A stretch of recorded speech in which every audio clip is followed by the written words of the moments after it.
জুলাই সনদের ভবিষ্যৎ এখনো অনিশ্চিত। তবে যে সকল বিষয়ে রাজনৈতিক দলগুলো একমত হয়েছে সেগুলো বাস্তবায়ন করা উচিত, না হলে মুখোমুখি অবস্থানে চলে যাবে দলগুলো, এমন মন্তব্য করেছেন বিশ্লেষকরা। তবে বিদ্যমান পরিস্থিতি নিয়ন্ত্রণের বাইরে না গেলে ফেব্রুয়ারির নির্বাচন পিছিয়ে যাবার সুযোগ নেই বলে মনে করছেন তারা।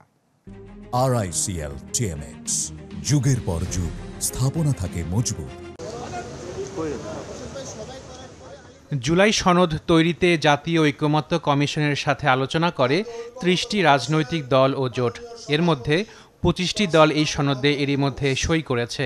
তবে নির্বাচন কমিশনে নিবন্ধিত অনেক দল আলোচনায় অংশ নেওয়ার সুযোগই পায়নি। প্রশ্ন দেখা দিয়েছে সনদ কিভাবে বাস্তবায়ন হবে, যা নিয়ে বিশেষজ্ঞদের সাথে আলোচনা চালিয়ে যাচ্ছে ঐকমত্য কমিশন। রাজনৈতিক বিশ্লেষকরা বলছেন, জুলাই সনদের ভবিষ্যৎ এখনও অনিশ্চিত। তবে সনদের বাস্তবায়ন হওয়া দরকার, না হলে মুখোমুখি অবস্থান নেবে রাজনৈতিক দলগুলো। যেগুলো বিষয়ে একমত হয়েছে এগুলো বাস্তবায়ন হওয়া দরকার এবং এটা হবে বলে আমি আশাবাদী আর কি। তা না হলে ওই এখনকার পোস্ট আপরাইজিং যে দলগুলো, এই দলগুলো কিন্তু একে অপরের বিপক্ষে দাঁড়ায় যাবে।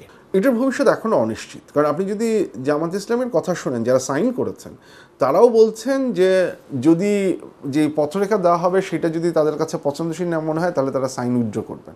মানে সাইন উইথড্র করা মানে কি আমি সেটা জানি না, কিন্তু তার মানে হচ্ছে তারা সোজা কথাই যেটা আমি বুঝি, তারা তাদের সমর্থনটা তুলে নেবেন। এনসিপি তো আগেই বলেছে যে যদি এটার বাস্তবায়নের রূপরেখাটা যদি পরিষ্কার না করা হয় তাহলে তারা সাইন করবে না। তার মানে যেটা দাঁড়াচ্ছে যে জুলাই সনদটা বাস্তবায়ন কিভাবে হবে, এখানে যে নোট অফ ডিসেন্টগুলো আছে সেগুলোর সমাধান কিভাবে হবে, এই বিষয়গুলো নিয়ে আমরা এখনও পর্যন্ত কোনো ধরনের মতৈক্যে পৌঁছাইনি। এবং আপনি এটা যে একটা ঐক্যের যে সিম্বল, আমার কাছে সেটা মনে হয় না। আমার কাছে মনে হয় যে এইখানে এই প্রচুর ভাঙা গড়ার একটা সম্ভাবনা থাকছে যদি আমরা এই জায়গাটাতে কোনো মতৈক্যে পৌঁছাতে না পারি। তবে দলগুলোর বর্তমান অবস্থানের কারণে পরিস্থিতি নিয়ন্ত্রণের বাইরে না গেলে ফেব্রুয়ারির নির্বাচন পিছিয়ে যাবার সুযোগ দেখছেন না এই দুই বিশ্লেষক। আওয়ামী লীগ ও জাতীয় পার্টির বিষয়ে সরকারের অবস্থান পরিষ্কারেরও তাগিদ দেন তারা। দুইটা জিনিস, একটা হলো আইন শৃঙ্খলা বাহিনীর ডেপ্লয়মেন্ট, আরেকটা হলো যে প্রশাসনটাকে সঠিকভাবে পুনর্বিন্যাস করা, যে নির্বাচনের প্রস্তুতিটা ঠিকমতো হচ্ছে কিনা, ইলেকশন ডেতে ঠিকমতো সবাই কাজ করছে, এটার একটা কাঠামো আমার মনে হয় গভর্নমেন্টেরও থাকা উচিত। আওয়ামী লীগের ব্যাপারে কী সিদ্ধান্ত নেবেন, জাতীয় পার্টির ব্যাপারে কী সিদ্ধান্ত নেবেন, এই দুটো ইস্যুকেও যদি আপনি পলিটিক্যালি সলভ না করেন তাহলে নির্বাচন সমস্যা হবে। এখন পর্যন্ত আমরা যেটা দেখছি যে জামাত বলছে এই দাবিগুলো না মানলে তারা নির্বাচনে অংশগ্রহণ করবে কিনা চিন্তা করবে।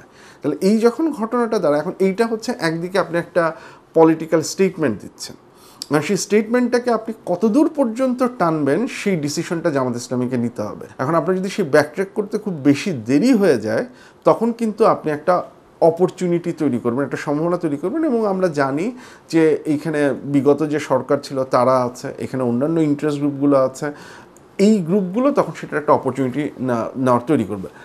একই সাথে রাজনৈতিক দলগুলোকে দায়িত্বশীল আচরণের আহ্বান জানান বিশ্লেষকরা। সো সাধারণ অর্থে আমি কোনো ধরনের সমস্যা দেখি না, কিন্তু রাজনৈতিক দলগুলোর দায়িত্বশীলতার পরিচয় দেওয়াটা দরকার। আশিকুন প্রিন্স, চ্যানেল 24, ঢাকা। 10টার সাথে এগ্রি করি, 20টার সাথে